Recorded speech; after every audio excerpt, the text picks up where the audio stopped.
Personas, decisiones y el enfoque de sistemas. Módulo 2. Los costos y las consecuencias de las decisiones. Aunque todavía muchas organizaciones no toman en consideración los costos de las decisiones de recursos humanos, las mismas son bien costosas. En tiempos donde cada decisión debe justificarse, las decisiones de recursos humanos, ya sea en las áreas de reclutamiento, selección, evaluación, adiestramiento y desarrollo, entre otros, tienen que justificarse. Existen varias formas de cuantificar estas decisiones y los psicólogos y psicólogas industriales o organizacionales debemos estar familiarizados con las mismas. Teoría de la utilidad. La característica única de la teoría de la decisión o la teoría de la utilidad es que especifica evaluaciones por medio de una matriz de resultados económicos o por conversión del criterio a unidades de utilidad. ¿Qué esto significa? Que queremos saber, al fin y al cabo, cómo cada estrategia que utilizamos con nuestros recursos humanos rinde un beneficio económico. ¿Cuál es el beneficio económico de seleccionar el mejor empleado? ¿Cuál es el beneficio económico de evaluar a los mejores empleados? ¿Cuál es el beneficio económico que rinden los adiestramientos en los lugares de trabajo? Todas estas preguntas no las contesta la teoría de la utilidad. Aquí los valores de retorno de inversión se revelan y se analizan críticamente.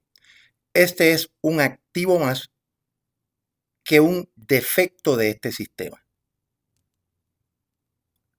¿Qué es lo que estamos diciendo? Que más allá de los problemas que pueda haber con los sistemas, hay que ver cuál es el retorno de inversión. En comparación donde hay sistemas donde los juicios de valor son asumidos y a menudo pasan desapercibidos. Aquí tenemos un ejemplo bien sencillo. Tenemos dos estrategias de adiestramiento. La estrategia 1 se llama asignación diferenciada.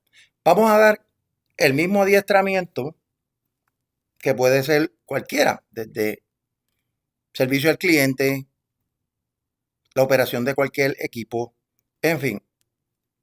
La asignación diferenciada es que yo, tomando en consideración los estilos y los niveles de aprendizaje de los participantes, desde los que aprenden más rápido hasta los que aprenden un poco más lento, voy a preparar un tipo de proceso donde se le van a dar diferentes asignaciones que nos garanticen que las personas con diferentes estilos de aprendizaje puedan ser exitosos. Ahora, la estrategia número 2 es un adiestramiento tradicional donde no se toma en consideración las diferencias individuales. Y estas diferencias individuales, pues, no tienen que ver nada porque se le da un adiestramiento estándar a todo el mundo. Ahora, cuando analizamos el porcentaje de graduados con éxito de cada una de las estrategias, nos damos cuenta que la estrategia de acción diferenciada, a pesar de que da mucho más trabajo y puede costar unos $40,000 más, tiende a darnos una respuesta mucho mayor en términos de graduados que la estrategia 2, donde si uno mira, la estrategia 2 es mucho más barata, pero me reduce la cantidad de graduandos con éxito a un negativo 25%. Usted dirá, caramba, pues fíjate, la estrategia 2 de adiestramiento es la más efectiva. Si analizamos bien, uno lo que tiene que percatarse es de que el yo ahorrarme esos $40,000, ¿cuánto me va a dar en ganancia cuando yo tengo un 75% de personas que se gradúan con éxito? O sea que si uno a través de la estrategia de utilidad analiza bien cuánto dinero o cuánto es el retorno de inversión que yo puedo recibir de ese 75%, va a ser mucho más a la larga que el 45%, los $40,000 que nos ahorramos, perdón, en el adiestramiento tradicional. Así que estas son las decisiones que uno tiene que mirar en contexto cuando analiza la utilidad, y esto lo tenemos que mirar en virtud de la toma de decisiones de los procesos de gestión del capital humano.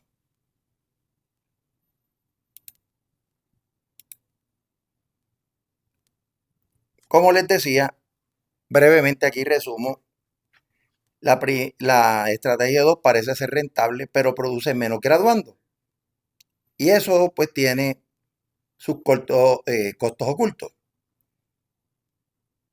Cuando tú capacitas a todos los nuevos empleados al mismo ritmo, los participantes que tienden a ser más rápido al aprender se van a penalizar, ya que la capacitación no es lo suficientemente desafiante para ellos. Y los estudiantes más lentos que el promedio serán penalizados al tratar de mantenerse al día con lo que perciben como un ritmo exigente. Así que eso también puede causar insatisfacción, deseo de renunciar, aumentando los costos de reclutamiento y selección, viendo la falta de desafío en la capacitación como sintomático de la falta de retos en los trabajos de tiempo completo dentro de la organización. Así que lo que parece sencillo no lo es. Por eso es que hay que ser bien crítico cuando se analiza la utilidad. Más adelante veremos también posibilidades de calcular el retorno de inversión de diferentes estrategias. Pero aquí el punto de la teoría de utilidad es cómo nosotros críticamente logramos ver cómo lo que parece más costoso a primera luz, a la larga nos va a costar más con situaciones que van a ocurrir, que son los famosos costos ocultos en el proceso. En resumen, la teoría de la utilidad nos da un marco para tomar decisiones al obligar a quien la toma a definir claramente su objetivo, enumerar las consecuencias esperadas o los posibles resultados de la decisión y adjuntar diferentes utilidades o valores a cada uno. Este enfoque es bien importante ya que es probable que las decisiones resultantes descansen sobre una base de razonamiento sólido y previsión consciente. Ahora, dentro del proceso de la psicología del personal o del recurso humano y la gestión del talento, la mejor manera de nosotros evaluar cómo vamos a llevar a cabo los procedimientos de reclutamiento, selección, evaluación, adiestramiento y desarrollo y otros asociados a las prácticas del manejo de talento es conceptuar las organizaciones como sistemas abiertos. En los últimos años se ha dedicado mucha atención al concepto de sistemas y al uso del pensamiento sistémico para enmarcar y resolver problemas científicos y tecnológicos completos. Uno de los proponentes en el campo de la biología fue Ludwig von Bertalanffy, que aplicó el concepto de la teoría de los sistemas abiertos a la biología. Ahora, también este mismo enfoque ha sido relevante para las ciencias sociales y también proporciona un marco integrador para la teoría de la organización y la práctica de la gestión o gerencia. Ahora, ¿qué es un sistema? Un sistema, por definición, es una colección de partes interrelacionadas, unificadas por diseño y creadas para alcanzar uno o más objetivos. ¿Cómo esto se ve en un contexto determinado? Pueden ver en este diagrama, donde en este óvalo podemos representar una organización. Esta organización tiene unos insumos, o sea, al ser un sistema abierto vamos a tener desarrollos tecnológicos que entran a la organización, el impacto de las leyes, sobre todo en términos laborales, entran empleados a tiempo parcial, completo, etcétera. También tenemos condiciones económicas que son locales, regionales, nacionales e internacionales que afectan la organización. Uniones con su impacto, grupos de consumo o de consumidores, personas que invierten en la organización, suplidores y no pueden faltar los competidores. Toda la información y recursos que surgen del medio ambiente entran y se procesan como un insumo. Una vez entran, se transforman. Toda esta información se transforma en técnicas de manufactura, prestación de servicios, estrategias de colaboración,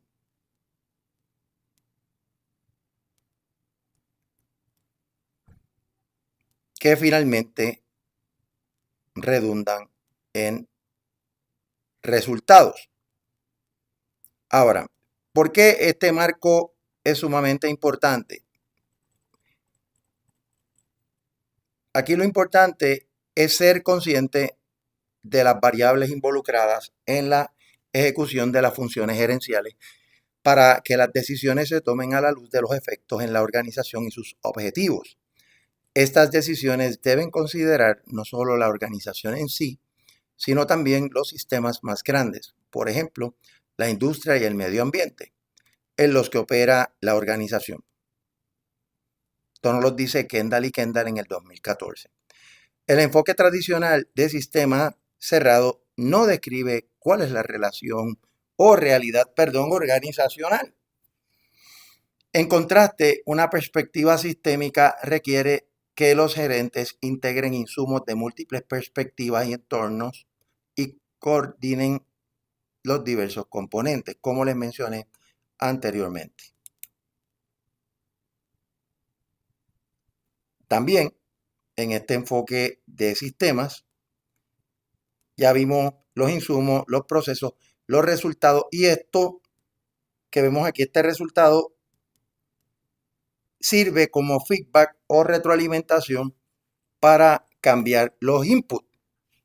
Desde un producto mal hecho, mal diseñado, según nos da el feedback, o una estrategia de negocio, que el feedback o la retroalimentación nos dice que hay que mejorar, eso va a cambiar los nuevos insumos.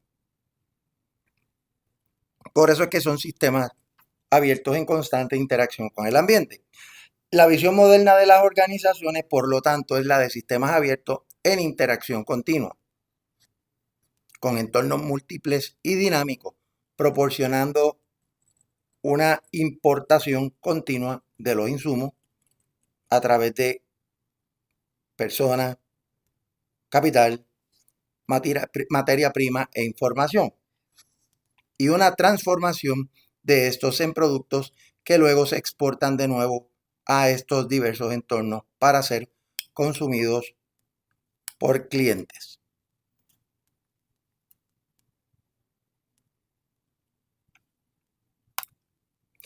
Implicaciones de las teorías de los sistemas para las organizaciones.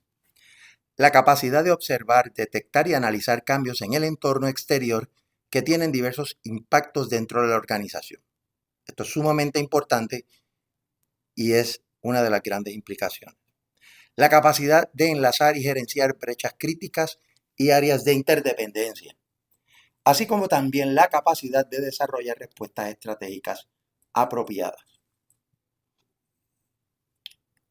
También la velocidad con que se responde a los cambios organizacionales para mantener la competitividad y el manejo efectivo de los recursos es clave en una visión de sistemas abiertos.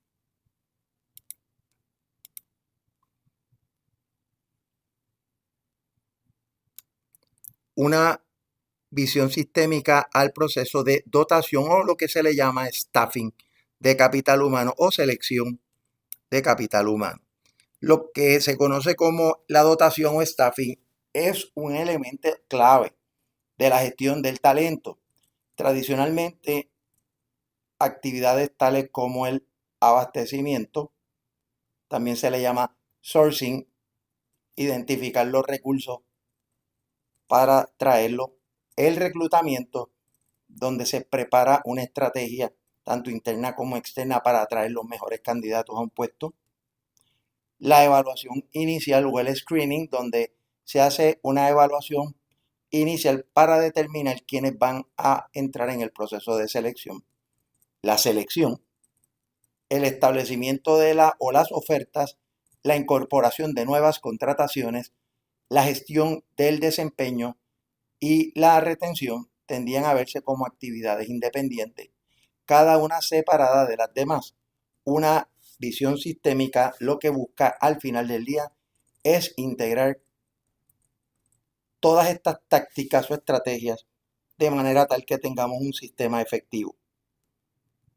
Esta orientación a nivel micro ha dominado el área de staffing o de dotación de capital humano desde prácticamente el principio. Y dentro de ella el objetivo ha sido maximizar los beneficios para cada elemento del proceso general. Una visión sistémica del proceso de dotación o staffing del capital humano. La teoría de sistemas, como antes mencionamos, ofrece la oportunidad de desarrollar y aplicar un marco integrador cuyo objetivo es optimizar las inversiones en los diversos elementos del proceso de dotación o staffing del personal, no simplemente maximizar los beneficios dentro de cada elemento. Este marco integrador nos permite evaluar críticamente cómo cada uno de los pasos alimenta el sistema y lo transforma de manera tal que los resultados al final sean unos exitosos, lo que hace que haya una lógica dentro de esta cadena de suministro que nos permiten, claro, ver cómo con claridad podemos ver este enfoque sistémico. La lógica de la cadena de suministro en sí va a ilustrar este tipo de pensamiento con mucha claridad. Ahora, la visión de sistemas nos permite ser más efectivos en estas funciones y cómo las mismas se relacionan con el análisis estratégico, como por ejemplo el análisis FODA, buscando las fortalezas de la organización, las oportunidades que tiene, las debilidades y las amenazas que enfrenta, tanto aspectos internos como fortalezas y debilidades así como oportunidades y amenazas que son de carácter externo.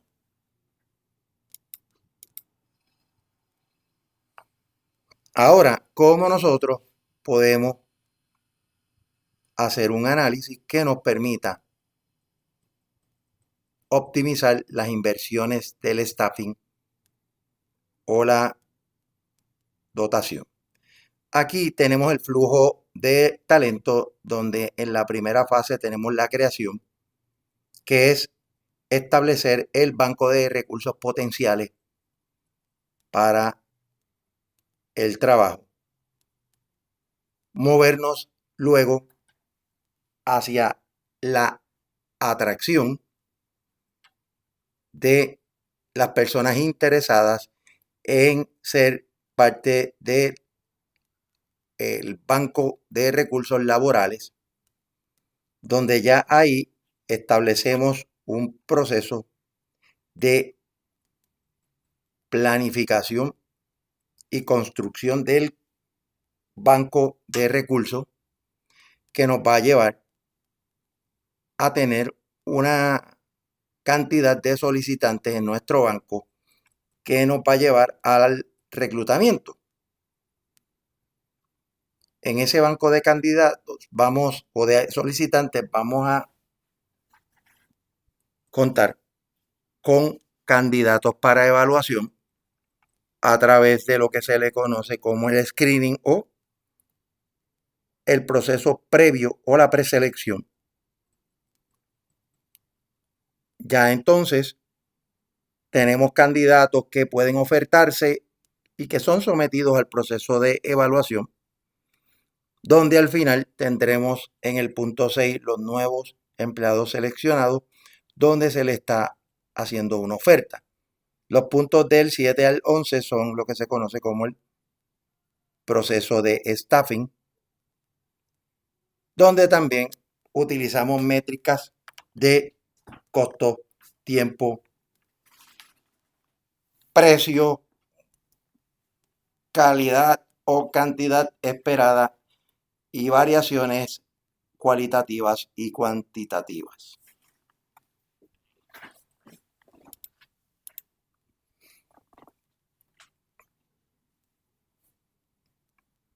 Una visión de orden sistémico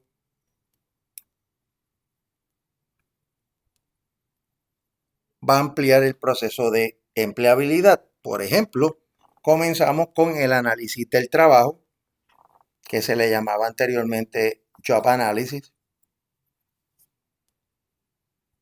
la planificación de la fuerza de trabajo estratégica, que es lo que nos va a llevar posteriormente al reclutamiento, y el reclutamiento de diferentes tipos de trabajo. Una vez se tienen los candidatos disponibles dentro de las estrategias para los distintos puestos, se hace la preselección. Si los candidatos no son aceptables, pues entonces son rechazados. Si son aceptados, pasan entonces al proceso de selección. ¿Para qué trabajo? Pues los trabajos para los cuales se están reclutando. Si estas personas son debidamente aceptados acá en la selección, entramos a si las personas fueron aceptadas, pasan al adiestramiento para los 3 trabajos, donde posteriormente se les va a evaluar y con el tiempo saldrán de la organización. Aquellos que no fueron considerados aceptables son rechazados.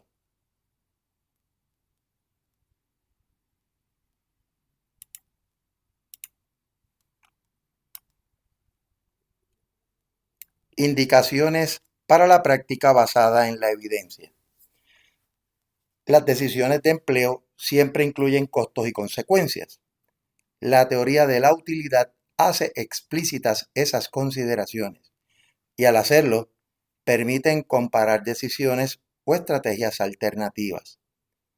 Tal marco exige que los tomadores de decisiones definan claramente sus objetivos, enumeren las consecuencias esperadas de cursos de acción alternativos y asignen diferentes valores a cada uno.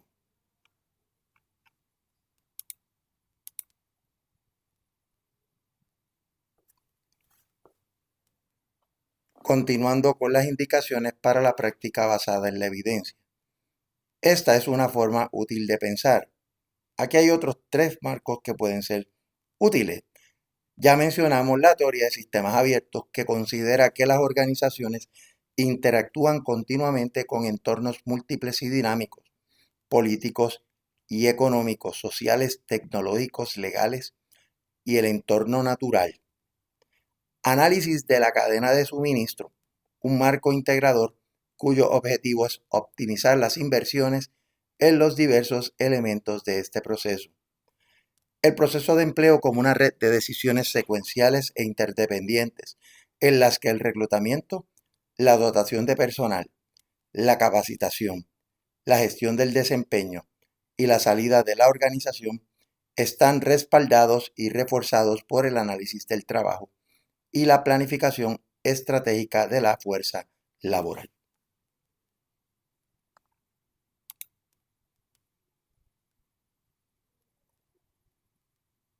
Criterios, definiciones, medidas y evaluación.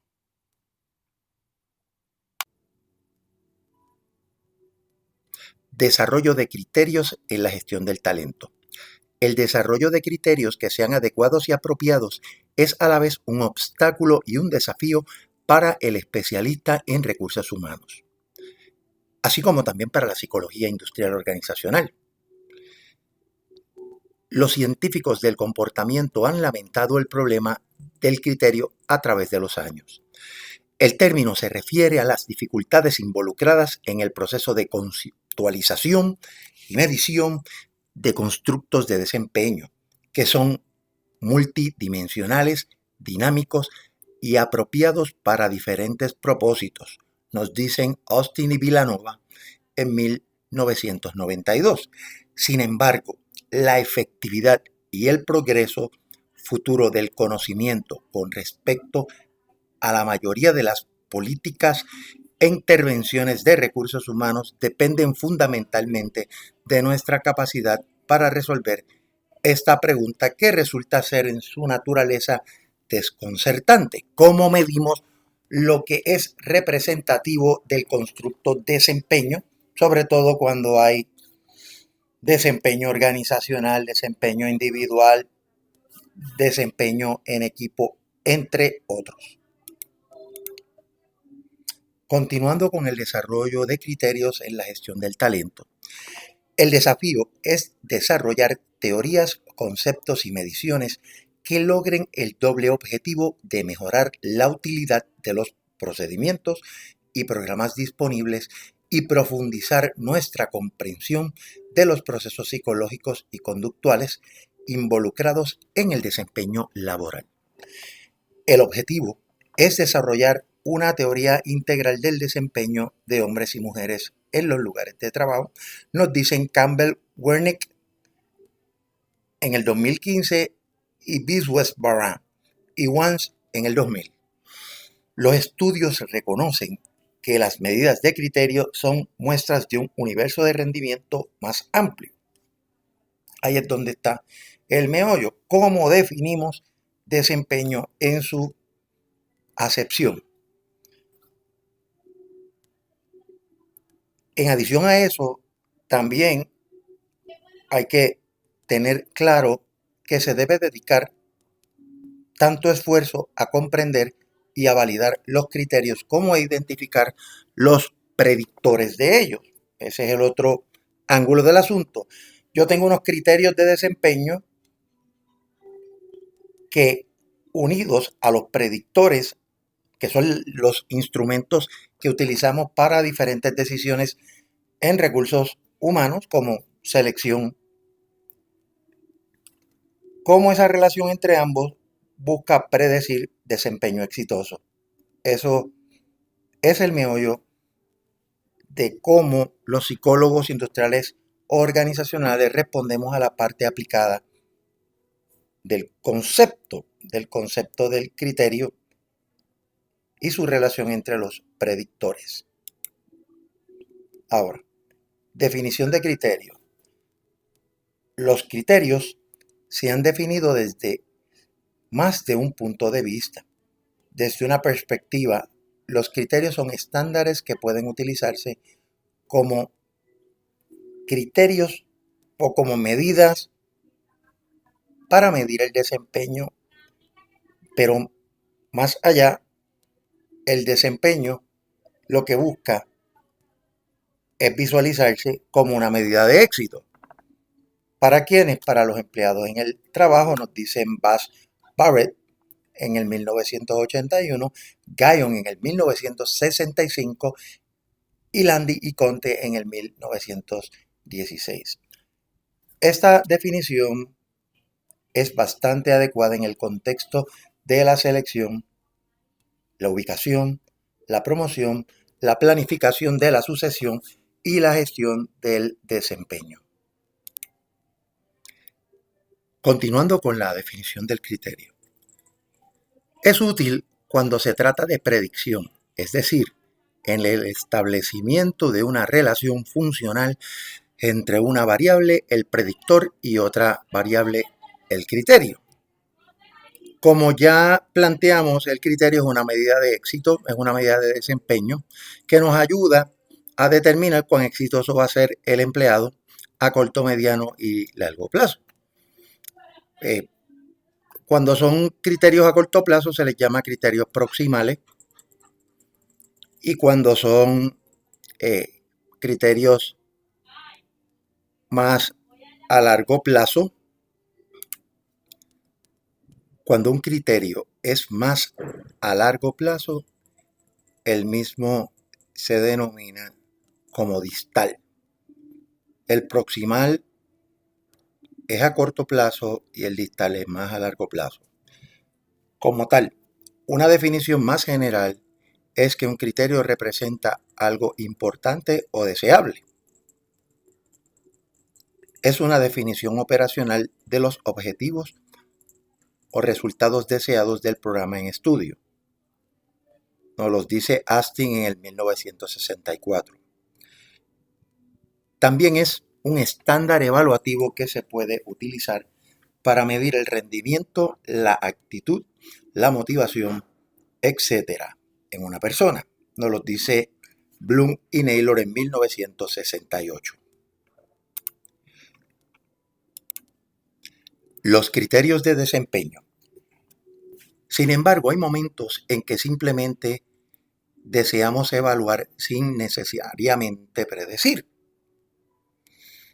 Supongamos, por ejemplo, que el Departamento de Recursos Humanos se ocupa de evaluar la efectividad de una campaña de reclutamiento destinada a atraer a miembros de grupos sobrerepresentados, por ejemplo, mujeres, para puestos de ciencia, tecnología, ingeniería y matemáticas.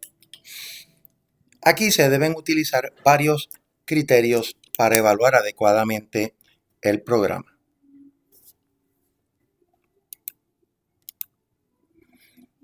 Continuando con los criterios de desempeño. El objetivo en este caso no es la predicción, sino la evaluación. Fundamentalmente, esto establece una distinción entre predictores y criterios que tienen un elemento vital, que es el tiempo.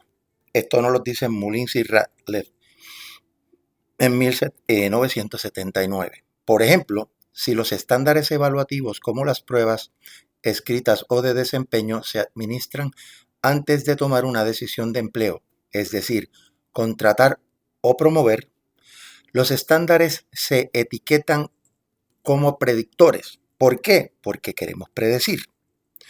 Si los estándares evaluativos se administran después de que se haya tomado una decisión de empleo, es decir, para evaluar la efectividad del desempeño, los estándares se etiquetan como criterios. Posibles medidas de criterio. Comisiones ganadas en el área de las ventas en dólares de productos o servicios, cantidad de artículos vendidos en un periodo de tiempo determinado, cantidad de letras mecanografiadas en un tiempo establecido, número de patentes nuevas generadas, número de publicaciones en revistas científicas, unidades producidas en una línea, cantidad de personas que leen una promoción o un anuncio publicitario. Estos son posibles medidas de criterio que, utilizando diferentes instrumentos de medición, podrían representar los predictores. Otras medidas, aquí vamos a hablar de medidas de calidad, cantidad de quejas de clientes, cantidad de errores cometidos, número de pólizas renovadas, cantidad de desperdicio generado.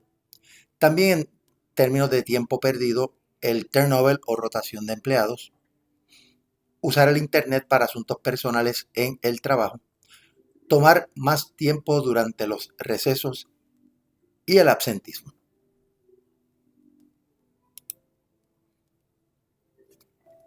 Otros criterios, estos asociados a la empleabilidad, adiestramiento o el ascenso, tiempo de un ascenso de un puesto a otro, nivel de eficacia alcanzado, tiempo que toma llegar al desempeño deseado, o también eso se le llama muchas veces la curva de desempeño o de aprendizaje, proporción de aumento salarial. También están los de calificación del desempeño, donde están las expectativas de comportamiento, evaluaciones en simulaciones del trabajo, análisis de muestras de trabajo, evaluación de rasgos, características y destrezas. También se ha encontrado que otros posibles criterios son las conductas contraproducentes, donde podemos enumerar el abuso hacia otros, transgresiones a la disciplina, deserción militar, agresiones personales, corrupción política, daño a la propiedad, sabotaje, abuso de sustancias controladas y robo, entre otros. Desempeño laboral como criterio. El rendimiento se puede definir como lo que la gente hace o lo que la gente produce. El rendimiento es uno de los constructos más centrales en la psicología aplicada y puede definirse en términos de comportamiento o resultados. Nos lo dice Denisi y Smith en el 2014.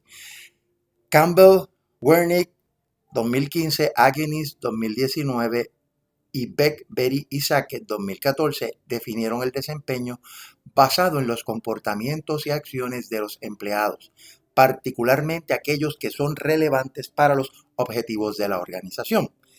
Campbell y Wernick en el 2015 plantean que el rendimiento debe especificarse en términos de comportamiento como las cosas o las tareas que las personas hacen. Continuando con el desempeño laboral como un criterio. Por otro lado, Mim, Bashian y Lupino en el 2014, O'Boyle y Aguinis en el 2012 y Aguinis y otros en el 2016 definieron el desempeño en términos de resultados, o sea, lo que las personas producen. Esto genera dos conceptos, ¿verdad? Se da una coexistencia de definiciones. Aquí, Biswe-Baran y Onsen 2000 nos dicen que ellos definieron el desempeño como comportamiento y resultados, o sea, ambos elementos, comportamiento observable y outcomes o resultados que se obtienen, finales, de la siguiente manera. Ellos le llaman acciones escalables, comportamiento y resultados en los que los empleados participan o producen y que están vinculados y contribuyen a los objetivos de la organización. Aquí, estos comportamientos como tales como, mejor dicho, ejercer más esfuerzo en el trabajo, es decir, el rendimiento basado en el comportamiento, generan más y mejores resultados, es decir, un rendimiento basado en resultados. De hecho, la evidencia empírica muestra que estos dos tipos de desempeño son distintos, pero también están relacionados e intercorrelacionados, nos dice Bill, Cohen, Burke y McLendon, 2003, Bomer, Johnson, Rich, Podsakoff y Mackenzie en el 1995. Continuando con el desempeño laboral como un criterio. Algunos de los defensores de la definición de desempeño basada en el comportamiento creen que, sin embargo, hay valor en definirlo como resultados. Por ejemplo, aunque Beck y colaboradores 2014 adoptaron el enfoque basado en el comportamiento, aclararon que una definición basada en resultados puede servir para muchos propósitos organizativos y de investigación útiles. Especialmente a Guinness y O'Boyle en el 2014 eligieron la definición de desempeño basado en resultados, porque un enfoque en los resultados en lugar de comportamientos es más apropiado cuando a. Los trabajadores son hábiles en los comportamientos necesarios. B. Los comportamientos y los resultados están obviamente relacionados. Y C. Hay muchas maneras de hacer el trabajo bien.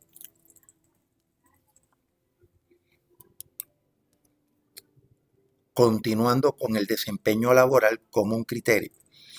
Estos investigadores y otros han adoptado una definición basada en resultados también porque desempeña un papel central con respecto a los resultados a nivel organizacional. Esto nos lo dice Boudreau, Jesús Zazan, 2011, Casio y Boudreau en el 2011A. En otras palabras, en términos de evaluación del desempeño de la empresa, estamos más interesados en lo que producen los empleados que en cómo producen estos resultados. Este criterio último, nos dice Thorndike en 1949, describe el dominio completo del desempeño e incluye todos los comportamientos y resultados que en última instancia definen el éxito en el trabajo. Tal criterio es definitivo en el sentido de que uno no puede mirar más allá de él para cualquier otro estándar por el cual juzgar el desempeño. Dimensionalidad estática. Si observamos el desempeño laboral en un solo punto en el tiempo, encontramos que es de naturaleza multidimensional. Este tipo de multidimensionalidad se refiere a dos cuestiones.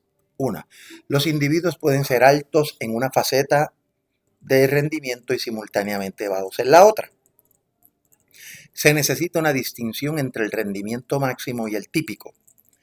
En términos más amplios, podemos considerar dos facetas generales del rendimiento: el rendimiento de la tarea y el rendimiento contextual, nos dicen Borman y Moto-Whitlow en 1997.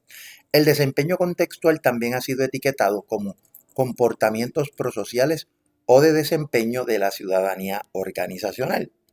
El rendimiento de las tareas y el rendimiento contextual no necesariamente van de la mano, nos dicen Bergman, Donovan, Draskow, Overton y Henning en el 2008.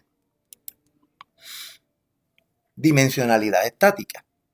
El desempeño de la tarea se define como A, actividades que transforman las materias primas en los bienes y servicios producidos por la organización, y B, actividades que ayudan con el proceso de transformación al reponer el suministro de materias primas, distribuir sus productos terminados o proporcionar importantes funciones de planificación, coordinación, supervisión o personal que le permita funcionar de manera efectiva y eficiente. Nos dice Casio y Aguinis en el 2001. El rendimiento contextual se define como aquellos comportamientos que contribuyen a la eficacia de la organización al proporcionar un buen entorno en el que el rendimiento de las tareas puede ocurrir. Comportamientos relacionados al desempeño contextual.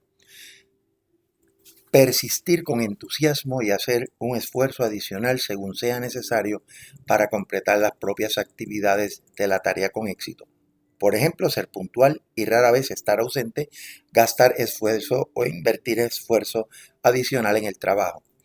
Ofrecerse como voluntario para llevar a cabo actividades de tareas que no son formalmente parte del trabajo. Sugerir mejoras organizacionales, hacer sugerencias constructivas, ayudar y cooperar con otros, por ejemplo, ayudar a compañeros de trabajo y sus clientes, seguir las reglas y procedimientos de la organización, por ejemplo, seguir órdenes y reglamentos, respetar la autoridad, cumplir con los valores y políticas de la organización, respaldar, apoyar y defender los objetivos de la organización, por ejemplo, exhibir lealtad organizacional, representar a la organización favorablemente ante personas externas, como algunos ejemplos.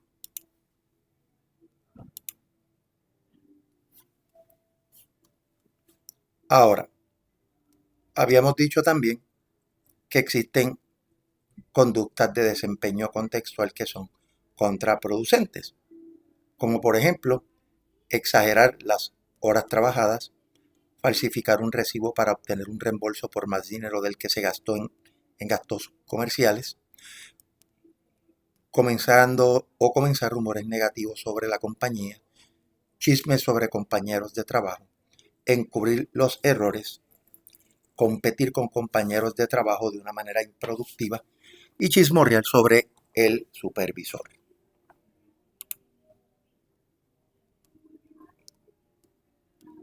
Otras conductas contraproducentes: tenemos el permanecer fuera de la vista para evitar el trabajo, o sea, esconderse, llevar equipo o mercancía de la empresa, robar, culpar a los compañeros de trabajo por los errores de uno, trabajar intencionalmente lento o descuidadamente, estar intoxicado durante las horas de trabajo por el uso de alcohol o drogas, buscar venganza contra compañeros de trabajo, presentar las ideas de colegas y compañeros como si fueran propias. Todas estas son conductas que afectan el ambiente laboral y el desempeño de tanto el que las promueve como sus demás compañeros de trabajo.